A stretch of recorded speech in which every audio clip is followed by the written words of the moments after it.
और ज्यादा खुरकोगी ना 18 को वो भी चुका लेंगे, आगे भी चुकाएंगे। जिसको मदी खुरकोगी वो बड़ी खुजली होगी वो भी चुकाने की जांच है। खुरकोगी ना 18 को वो भी चुका लेंगे, आगे भी चुकाएंगे। जिसको मदी खुरकोगी वो बड़ी खुजली होगी वो भी चुकाने की जांच है हमें। ये मत सोचिए कि हम बोलते नहीं, आप बक बक बक बक करते जमीन में गाड़ता हूँ। हम कहते नहीं है हमने गाड़ के रख दिया है, रख दिया है गाड़ता हूँ। हम कहते नहीं है हमने गाड़ के रख दिया है, रख दिया है गाड़ के हमने। एक महीना में एक दिन भी उस स्टेशन तक नहीं, थर्ड जैसे स्टेशन तक नहीं, यहाँ पे 99% वोट पड़ा। फिर कहते हैं मैं दुनिया का सबसे बड़ा समाज सेवक, और मेरा बाप मोदी जी को बना रहे हैं। शर्म आनी चाहिए ऐसी पढ़ाई लिखाई और ऐसी हार्वर्ड यूनिवर्सिटी में पढ़ने वाले निकम्मे और निकट्टू लोगों को शर्म होनी चाहिए कि कौन सा शब्द यूज करना है कि नहीं करना है। बदतमीजी की भी हद होती है, और यही बदतमीजी आपको ले डूबी है, और आगे जो बचा खुचा है पूरे तरीके से ले डूबेगी। पर मैं आपको बताऊंगा पॉलिटिक्स। फिर चनैनी में दिन रात पापा मम्मी पुत्र जी दिन रात, कोई दिन एब्सेंट नहीं। और एक साल से जहाँ 99% वोट मिले कोई पूछने में नहीं आया। मैडम जी जाना जनानी है, ए चाची ये 500 रुपए दे, ये केले खाने भाई हूँ साल हो चाची, ये कोई नहीं पूछा था हूँ थोड़ा मकान भी ढेई रहा, कोई तरपाल भी देना, रोज घर जाना अंदर जाना भी बखरा है। चाची ये 500 रुपया ये स्यो मेरी तरफा हूँ। वो चाची आ मकान टिकी रहा, मैडम जी जाओ चाची ये पूछो कि कुछ रवा तीन का आटा है नहीं है। जब रामनगर पूरा रिजर्व नहीं था, लोगों को गुमराह किया जा रहा है, आधा खून और मजालता ओपन था, लेकिन आप भाग गए। और सबसे बड़ा सवाल है अब चनैनी तो 35,000 लोग कहाँ जाएंगे। आप बताते हो लोगों को कि मेरे हमसे धोखा हो गया, हमें छोड़ के चले गए। भैया आपने जिस समय अपने चाचा और पार्टी के फाउंडर को पार्टी से निकाल दिया, क्या मेरी बुद्धि काम नहीं करती। डिग्री की बात उनको चुभी क्यों, उन्होंने तो हार्वर्ड में किया, मैंने उनकी पूछी भी नहीं है। मेरी डिग्री है, मैं कॉलेज का प्रेसिडेंट रहा हूँ। आप 1.5 लाख रुपया वहाँ उस बेचारे किसी मकान वाले को देते जो किया, तो बेचारे का मकान तो खड़ा होता था वो लोगों का। मुझे कहते हैं कि मैं डिग्रियों के लिए इस समय डिग्रियों की बात क्यों कर रहा हूँ। तो भैया आप काउंटिंग की बात क्यों कर रहे हो। बाकी तो 35,000 वोट है, कोई भी आदमी जिला मोदी विरोधी जरा वोट है जिन्हें लोग पाना तो 28,000 वोट हुआ है। तुझे 4 साल मेहनत किया 4-5,000 के वोट, तो भी तुझे सुनाऊंगा। 26 अगस्त को जिस तरह से जम्मू कश्मीर में तबाही हुई, काफ़ी ज़्यादा बारिश व बरसात हुई, उसकी वजह से नुकसान काफ़ी ज़्यादा हुआ है, और उधमपुर ज़िला में भी काफ़ी ज़्यादा नुकसान हुआ है। चनैनी घोटी की अगर बात करें तो उस कॉन्स्टिट्यूंसी में भी काफ़ी ज़्यादा जो घर हैं वो प्रभावित हुए हैं, काफ़ी ज़्यादा ज़मीनें जो हैं वो बर्बाद लोगों की हो गई हैं। उधमपुर के ज़िला के चनैनी घोटी के विधायक बलवंत सिंह मनकोटिया मेरे साथ हैं, और इन्हीं से बात करेंगे, जानेंगे कि इनकी कॉन्स्टिट्यूंसी में कितना ज़्यादा नुकसान हुआ है और किस तरह से उस भरपाई को ये देखते हैं, क्योंकि ये भरपाई करना काफ़ी मुश्किल है, लेकिन फिर भी ये दिन रात करके लोगों के बीच में है, अपने कॉन्स्टिट्यूंसी के लोगों के बीच में है और उनकी समस्याओं को सुन रहे हैं। बलवंत जी, काफ़ी ज़्यादा नुकसान आपकी कॉन्स्टिट्यूंसी में भी हुआ है, तो दिन रात आप भी वहाँ पर मौजूद हैं, लोगों की समस्याओं को सुन रहे हैं, प्रशासन सरकार तक पहुँचा रहे हैं। कितना ज़्यादा नुकसान, हालांकि उसका आकलन करना बहुत मुश्किल है, लेकिन फिर भी कितना ज़्यादा नुकसान हुआ। देखिए नुकसान की बात करें, अगर इंडिविजुअल की बात करें तो कोई भी घर ऐसा नहीं है जिसका कोई ना कोई नुकसान ना हुआ। चाहे उसका मकान पूरा गिर गया, ज़मीन स्लाइड कर गई, पूरी ज़मीन स्लाइड कर गई, थोड़ी कर गई, घर का प्रोटेक्शन वर्क चला गया, घर की दीवार टूट गई, फसल बर्बाद हो गई, कोई मवेशी जो उसका मारा गया, तो कोई ना कोई नुकसान हर घर का हो ही गया है।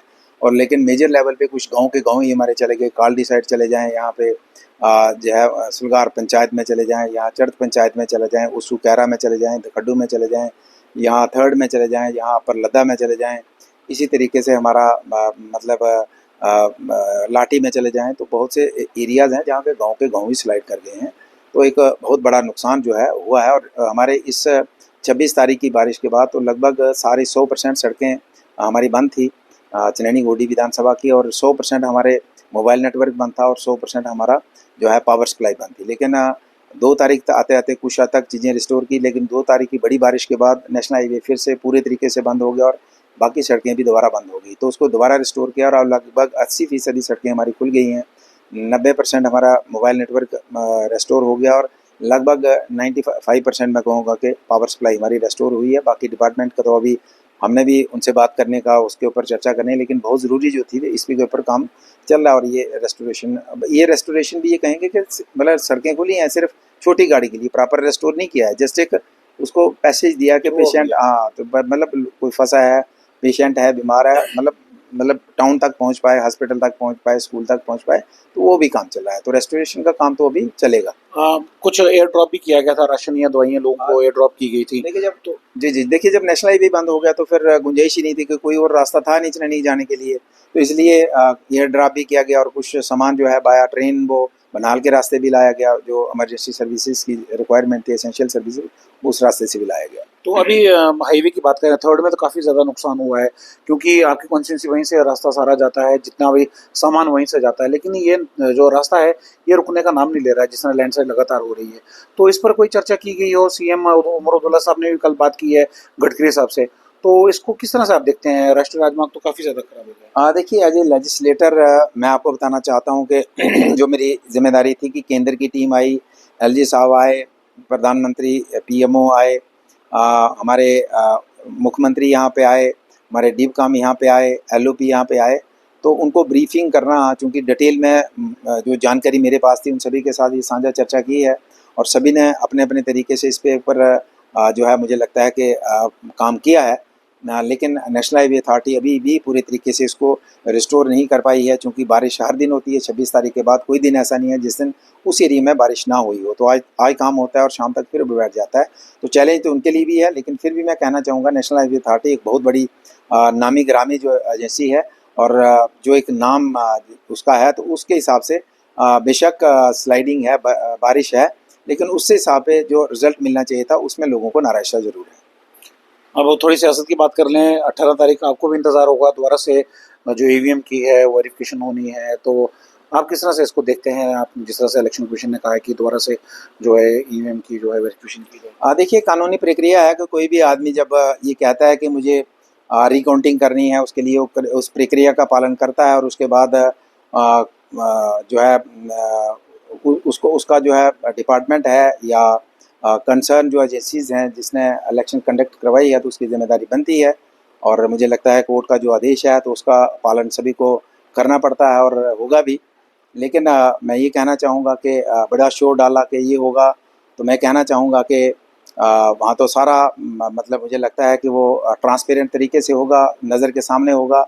लेकिन मैं कहना चाहूँगा कि जिस तरीके से ये शोर डाला जा रहा है, ये होगा वो होगा, तो कितना 2000 वोट लगा लो, 3000 वोट लगा लो, 3 पोलिंग स्टेशन का 6 लगा लो, भैया तब भी 10,000 की लीड है, कोई छोटी लीड नहीं है।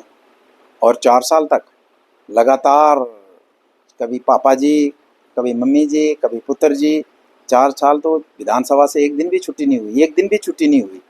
और जब से विधानसभा लूज़ की है, 35,000 वोट लगभग लिया है और उसके बाद एक दिन भी नहीं इस ज़लज़ले में जहाँ पे 99% थर्ड में वोट पड़ा, एक दिन भी उनका हाल पूछने नहीं आ पाए भाई साहब। सारे इकट्ठे हुए मेरे खिलाफ, कांग्रेस, एनसी और दल। तो फिर क्या हुआ आपने देख लिया, हमने तो 27 दिन लगाए थे। तो मैं ये कहना चाहूँगा कि इस तरीके के ढोंगी लोग दुनिया में बहुत कम होते हैं। 3 साल भाई साहब रामनगर के लोगों ने सिर माथे पे रख के आपको मौका दिया, चुन के भेजा, लेकिन जब रामनगर पूरा रिजर्व नहीं था, लोगों को गुमराह किया जा रहा है, आधा खून और मजालता ओपन था, लेकिन आप भागे। और जब भागे तो 4 साल तक चनैनी में तो रामनगर वालों की सुध ही नहीं ली। बेचारे कहाँ किस तरीके से वो बेचारे कहाँ हैं, कोई पूछने वाला नहीं। रामनगर जैसे था ही कुछ नहीं, कोई लिंक ही नहीं था। फिर चनैनी में दिन रात पापा मम्मी पुत्र जी, दिन रात, तो कोई दिन एब्सेंट नहीं। और 1 साल से जहाँ 99% वोट मिले कोई पूछने में नहीं आया। और अब कहाँ है, कभी पत्थर, कभी पोकलैंड, कभी दराटी लेके पेड़ हटा रहे हैं, कहाँ पे, नगरोटा में। भाई साहब मैं पूछना चाहता हूँ कि क्या हमारे प्रिय नेता देवेंद्र राणा जी इस दुनिया से नहीं गए होते, विधायक आज भी होते, तो क्या आप नगरोटा के लोगों की हालत पूछने जाते? एक दिन भी नगरोटा से छुट्टी नहीं होती आजकल आपकी। और अनफॉर्चुनेट, ऐसे घटिया लोगों के लिए अनफॉर्चुनेट वर्ड कहूँगा कि जिनका प्रिय मित्र हो दुनिया में ना रहे, फिर उसके इलाके में लोगों को कहें कि जाइए जिसको वोट दिया उसको पूछिए। जिन्होंने उसको वोट दिया था वो बेचारे इस दुनिया में नहीं है, वो स्वर्ग में है, वहाँ कहाँ जाएंगे लोग पूछने? इस तरीके के चीप और घटिया शब्द इस्तेमाल जो करे। और सबसे बड़ा सवाल है, अब चनैनी तो 35,000 लोग कहाँ जाएंगे। अब 1 महीना हो गया, अब तो लोग बेचारे जो उनको तकलीफें थी वो तो उस पे निकल पड़ा, जो जो उन्होंने सब बुरा वक्त था वो निकल गया। 1 महीना में एक दिन भी उस स्टेशन तक नहीं, थर्ड जैसे स्टेशन तक नहीं, यहाँ पे 99% वोट पड़ा। फिर कहते हैं मैं दुनिया का सबसे बड़ा समाज सेवक, सबसे बड़ा, तो आपको कह रहे हैं कि आप जाते नहीं लोग, सबसे बड़ा काम करने वाला। लोगों में जाइए, मेरे लोगों में जाके पूछिए, मेरे दूसरी विधानसभा जहां से मैं पहले चुनाव लड़ता वहां जाके पूछिए, ईस्ट और वेस्ट का हिस्सा है। हम बेशक मुझे पार्टी ने दिया, लेकिन आज ईस्ट और वेस्ट का कोई आदमी कहे जो पुराना था कि मनकोटिया को फोन किया, मेरी बात नहीं सुनी, उसका काम बताया नहीं किया, क्योंकि मैं आज विधायक बेशक चुनैनी से हूँ। पार्टी ने इसलिए टिकट किया था, मैं पुराना विधायक था, और पुराना विधायक उधमपुर के लोगों ने बनाया, वो मेरे सिर माथे पे हैं, मैं जिंदगी में उनको नहीं भूल सकता हूँ। चुनैनी की जिम्मेदारी मेरी है, उनकी हर मुश्किल की घड़ी में उनके साथ खड़ा होना जिम्मेदारी है, लेकिन भूल मैं उनको भी नहीं सकता और कभी उनको निराश करके नहीं भेजता हूँ। आज भी दफ्तर में आना जाना रहता है। तो इसलिए मैं कहना चाहता हूँ, इस तरीके के ढोंगी लोग बहुत कम होते हैं। आपको 3 बार बनाया तो आपको आज पता ही नहीं है कितनी बार सुंडला में गए। सुंडला में पूरा एरिया जमीन में धस गया। आज कहते मैं बड़ा आटा बांटता हूँ, कहाँ बांटते हैं? नगरोटा में। भैया जिन्होंने 3 बार सिर के, जिन्हें 35,000 वोट, कोई आटे की गुत्थी वहीं भी दे देते। लड़ाई करते हैं दफ्तरों में, नगरोटा में कुछ नहीं हुआ। भैया आपने जो किया बताइए, कितने लोगों को रामनगर में कितने % गांव है जिनको 100%, 40%, 30% पानी मिल रहा है? कितने लोग हैं कि जिनकी सड़कें प्रॉपर तरीके से बनी हैं? कितने लोग हैं जिनकी प्रॉपर तरीके से आज भी बिजली, 18 साल की नुमाइंदगी के बाद, सरकार में मंत्रालय के बाद, आज भी आपके गांव बिजली से महरूम है? बाकी लोगों को बताएंगे, हमें पता है। तो इसलिए मैं कहना चाहूंगा, बाकी जो बार बार बात करते हैं ना, बार कि मैं जमीन में गाड़ता हूं, हम कहते नहीं है, हमने गाड़ के रख दिया है गाड़ के हमने। और ज्यादा खुरकोगी ना, 18 को वो भी चुका लेंगे, आगे भी चुकाएंगे। जिसको मत ही खुरकोगी, वो बड़ी खुजली होगी, वो भी चुकाने की जांच है हमें। ये मत सोचिए कि हम बोलते नहीं, आप बक बक बक बक करते रहते हैं। इसका जवाब मैं ठंडे स्वभाव का आदमी हूँ, जितना ऊपर हूँ इतना नीचे भी हूँ। लोग मुझे प्यार करते हैं, हम लोगों को प्यार करते हैं। हम ब्लैकमेलर नहीं है, हम आटियां लगा के लोगों से पैसा नहीं इकट्ठा करते हैं। आज जमीन पे जो हालात बनी है ना, 500 धरने लगाए मैंने जम्मू में, 700 धरने लगाए। बताओ 7 आदमी है जम्मू में आपके साथ, कहाँ गए वो लोग जिनके लिए धरने लगाते थे? आज आपने दफ्तर को चिट्ठी लिखी कि ये स्कैंडल हुआ है, दूसरे दिन प्रेस कॉन्फ्रेंस की, तीसरे दिन 15 लोग के धरना दिया, और चौथे दिन चल पड़े कि मुझे उसका चिट्ठी लगाई है तो कुछ दे दो। देखिए ना, 7 लोग हैं आपके पास। ये सब भाई साहब, सब जो face is the index of mind. कहते बड़ा अंग्रेजी बोलता हूँ, मैं तो अपने माता पिता का शुक्रगुजार हूँ। मेरे पिताजी दुनिया में नहीं है, मैं उनके पाँव, मतलब जिंदा होते पाँव को हाथ लगाता है एक बार, फिर से माता जी को हाथ लगाऊंगा कि शुक्र है मुझे अंग्रेजी स्कूल में नहीं पढ़ाया, मुझे अपने साथ रखा, मुझे संस्कार तो हैं। और वो शख्स क्या कहता, मोदी मेरा बाप है। मेरी माता जी की उम्र 93 साल है, मोदी जी की एज 75 साल है। मेरा बाप मेरी माँ से 20 साल बड़ा छोटा हो गया, और मेरा बाप मोदी जी को बना रहे हैं। शर्म आनी चाहिए ऐसी पढ़ाई लिखाई और ऐसी हार्वर्ड यूनिवर्सिटी में पढ़ने वाले निकम्मे और निकट्टू लोगों को शर्म होनी चाहिए कि कौन सा शब्द यूज करना है कि नहीं करना है। बदतमीजी की भी हद होती है, और यही बदतमीजी आपको ले डूबी है, और आगे जो बचा कुचा है पूरे तरीके से ले डूबेगी। पर मैं आपको बताऊंगा पॉलिटिक्स। अब कहते मैंने कोर्ट में केस ठोके हैं, और ठोको, मैं नहीं जाऊंगा कोर्ट में, मैं पब्लिक के कोर्ट में रहूंगा। हमसे टकराना है ना, बताएंगे टकराव क्या होता है। जाओ कोर्ट में, बड़े और कोर्ट में जाइए, बताओ झूठ में, कोर्ट में झूठी कहानी बताइए। कोर्ट हमें भी इंसाफ देगा, सिर्फ आपके लिए कोर्ट नहीं है। तो इसलिए मैं कहना चाहूंगा कि आप जिस तरीके की लैंग्वेज हर दिन यूज करते हो, 32 केस मेरे ऊपर हैं। भैया तुम बताओ ना, तुम्हारे ऊपर कितने हैं? मेरे ऊपर हैं तो बताइए, साबित करिए, कौन सा, जाइए लाइए उसकी कॉपी, कौन सा केस, और कौन सा केस मेरे ऊपर है। भाई साहब के सगी बहन की बेटी का कत्ल हो गया, मंत्री थे, मैं उनके घर में जब कत्ल हुआ मैं पहुंचा, मैंने जब पूछा तो विरोध पक्ष में मेरे ऊपर झूठा पर्चा लगा दिया आगजनी का। कोर्ट ने मुझे बरी किया। मेरी दूर की बांजी थी, उनके घर की बांजी थी।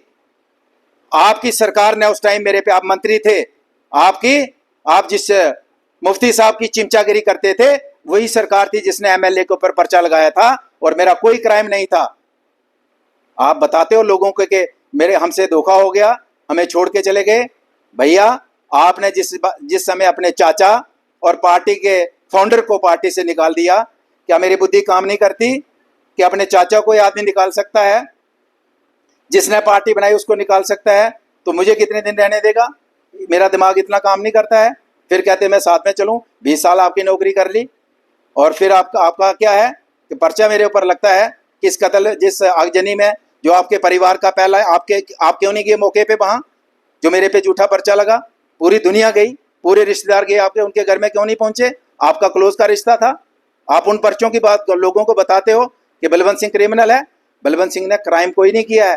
बलवंत सिंह के ऊपर पर्चा लगा होगा जब लोगों को प्रशासन ने यहाँ कोरोना के नाम से बंद किया था। मैंने उठाया और पर्चा जब झूठा साबित हुआ, कोर्ट में नहीं प्रूफ कर पाए, झूठा था वो, उसको खारिज करना पड़ा। तो मेरा कोई पर्चा नहीं था आपकी तरह आरटीआई लगा के और लोगों से पैसे इकट्ठे करने का, कोई पर्चा नहीं था। इसलिए जब देखा उसमें पता चला कि ये लोगों के हित की बात थी और इसमें कोई क्राइम नहीं था और मेरे ऊपर पर्चा। आप अपने पर्चों की बताओ ना, आप इतने सच्चे सभी हो, आपके ऊपर कितने पर्चे हैं? आप कहते हैं मैं कानून सभी के लिए बराबर है। आपके ऊपर कितने पर्चे हैं? कितने पर्चों में आपने जमानत कराई है? कितने पर्चों में आपने जमानत कराई है? अगर आपके झूठे थे कोर्ट में जाके खारिज क्यों नहीं कराया आपने आज तक? कितने कितने थानों में एफआईआर लगी? बताओ लोगों को एक बार। जी क्या तो इसलिए मैं कहना चाहूंगा कि इस तरीके के ढोंगी लोगों को चुनैनी के लोगों ने बड़े आराम से समझ लिया और 16,000 की वो पटकनी कराई। कहते दारू, कोई शर्म करो यार, तुमने जो किया है इससे तो जो आपने जो बांटा है और फिर जो लोग कहते हैं कि हमने किया है। आपने तो 4 साल जाइए रोज, मैडम जी जाना जनानी है, ए चाची ये 500 रुपया दे, ये केले खाने भाई हूँ साल हो या चाची, ये कोई नहीं पूछा था। हूँ थोड़ा मकान भी ढेई लागो, तरपाल भी देना, रोज घर जाना, अंदर जाना भी बखरा है। चाची ये 500 रुपया ये स्यो मेरी तरफा। हूँ वो चाची आ मकान डिगी था, मैडम जी जाओ चाची ये पूछो कि कुछ रवा तीन घर आटा है नहीं है? कोई हद होंगी, कोई शर्म धर्म कोई है दुनिया च? कोई नहीं, कख नहीं।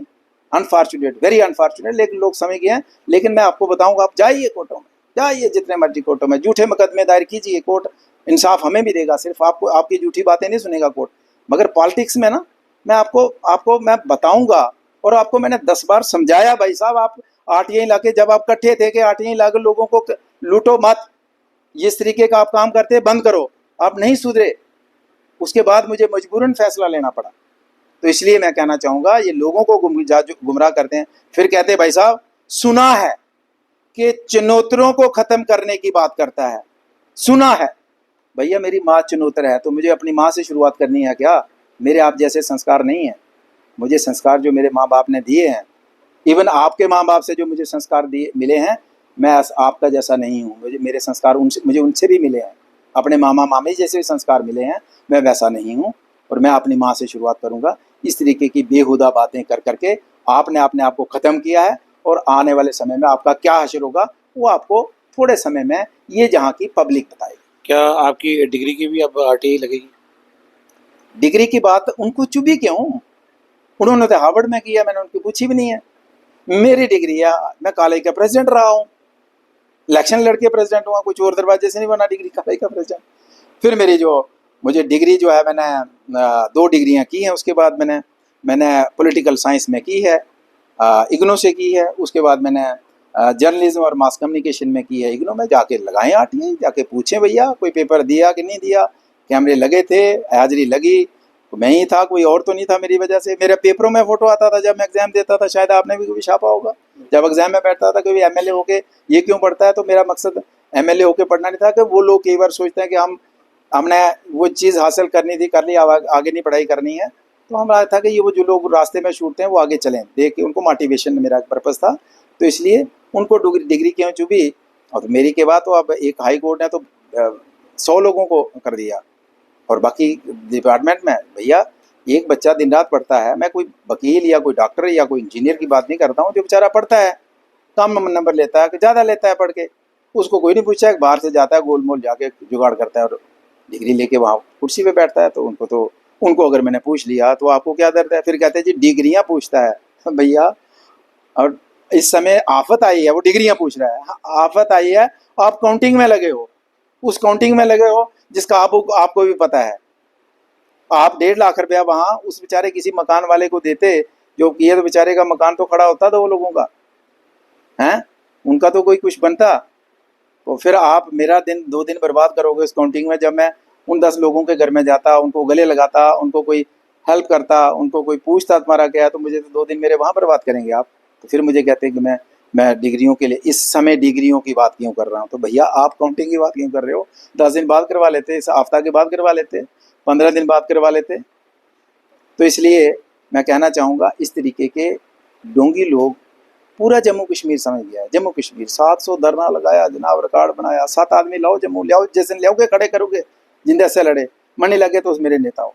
एक भी नहीं है, सारे पता कि उत्थे धरना की लगता, सारे पता कि किट्ठी की होंगे, संजय लगो ने सेटिंग होती है, सारे भी नहीं पता। इस वास्ते लोग समझी लेता और परेशानी लिया, और चनैनी के लोग अपने आप की जल्दी संभालिए। तो इस वास्ते बाकी तो 35,000 वोट है, कोई भी आदमी जिसले मोदी विरोधी जो वोट है जिन्हें जिन्हें जिन्हें लोकें पाना, तो 28,000 वोट होया, तो तुसें 4 सालें मेहनत किया 4-5,000 के वोट ही तो भी तुसें सनाउना। तो सोचो 35 तुसीं नहीं है, मोदी जी के विरोध च है, बीजेपी का विरोधी वोट तुसीं पेदा, क्योंकि सारियां पार्टियां किट्ठियां होंदियां।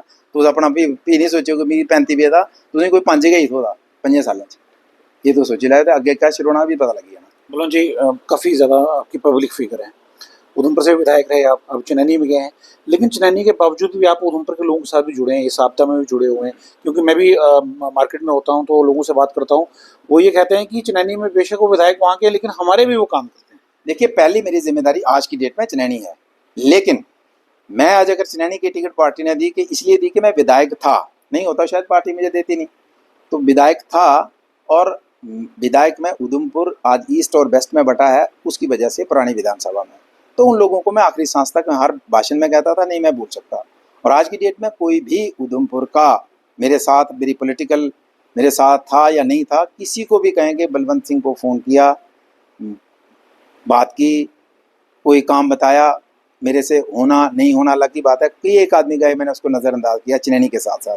तो आप पूछ सकते हैं इस आपदा में भी जो बेस्ट पॉसिबल, उन चनैनी नंबर 1 है, लेकिन उधमपुर के साथ आपदा में जो भी बेस्ट पॉसिबल था, जो भी मेरे तक संपर्क किया, निराश नहीं किया है मैंने, निराश नहीं किया है, खाली हाथ नहीं भेजा है।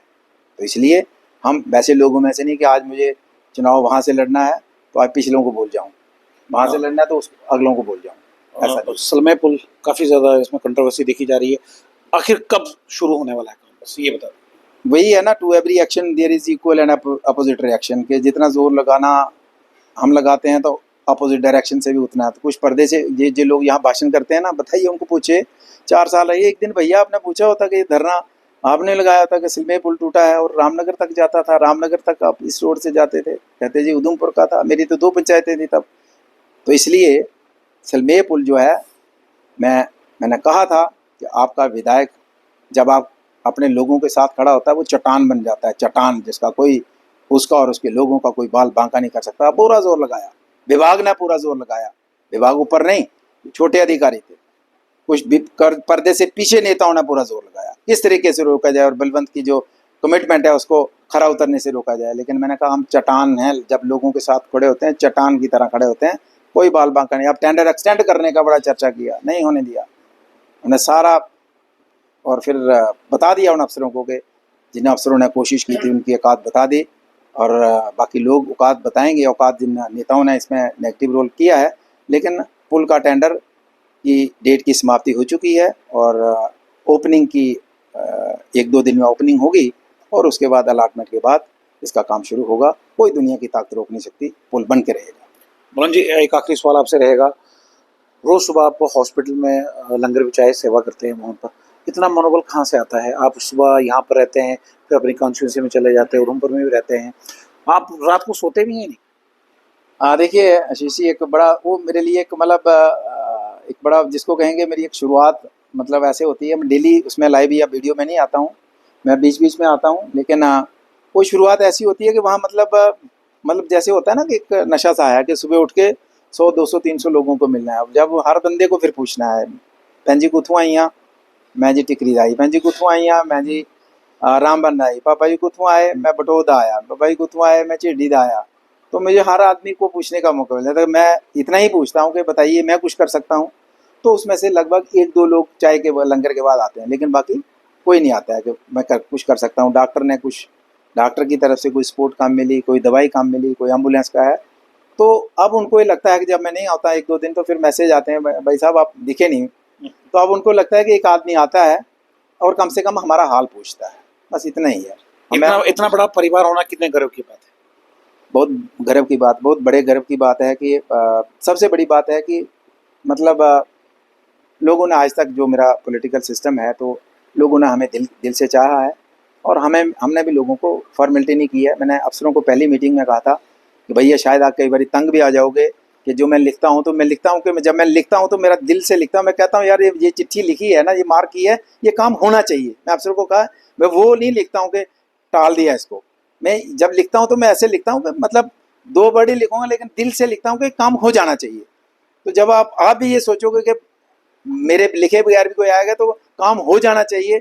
अब सुबह उठ के जब आप सोचते हैं कि भैया जो भी आएगा मैंने इसका काम करना है तो काम हो ही जाएगा। जब आप सुबह उठ के कहते हैं बंदे को टालना है तो टाल ही दोगे कि भैया आज सिर दर्द है, आज माता जी की तबीयत ठीक नहीं है, आज बच्चा स्कूल जाने में लेट हो गया, अपनी गाड़ी छोड़ने मिल गया, तो बहाने 100 हैं।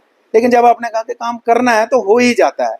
तो सब लोग ये सोच के निकले, अधिकारी और पॉलिटिकल लोग, यहाँ काम करना है तो कोई ना कोई तरीका बन ही जाता है। तो हम वो सोच लेके जाते हैं कि इस काम को करना है, यस आई कैन डू, मैं कर सकता हूँ, तो हो ही जाता है। धन्यवाद बलवंत जी। तो हम भी ये चाहते हैं कि आपका जो मनोबल है इसी तरह से बना रहे और अपने लोगों की आप सेवा करते रहें। धन्यवाद। तो ये हमारे साथ है बलवंत सिंह मनकोटिया जी। और जिस तरह से 26 अगस्त के बाद त्रासदी आई है उसके बाद लगातार ये अपनी कॉन्स्टिट्यूंसी में जा रहे हैं, उसके साथ उधमपुर के भी अगर कोई परेशानी लोगों को है तो वो भी सुन रहे हैं। यहाँ पर आपको ये भी बता दूं कि रात को बहुत कम समय के लिए सोते हैं। जिस तरह से मैंने पूछा भी इनको कि सुबह 5 बजे उठकर ये हॉस्पिटल जाते हैं, वहाँ भी लोग लंगर सेवा करते हैं और उसके बाद हजारों लोगों से इनका मिलना रहता है और किस तरह से काम कर रहे हैं आप सबके सामने ही है। लेकिन हम भी ये आशा करेंगे कि जिस तरह से चिरानी के लोगों ने इन्हें जिताया है और उस पर ये पूरा खरा उतर भी रहे हैं, इस त्रासदी में भी ये लोगों के साथ छाना खड़े हैं। धन्यवाद।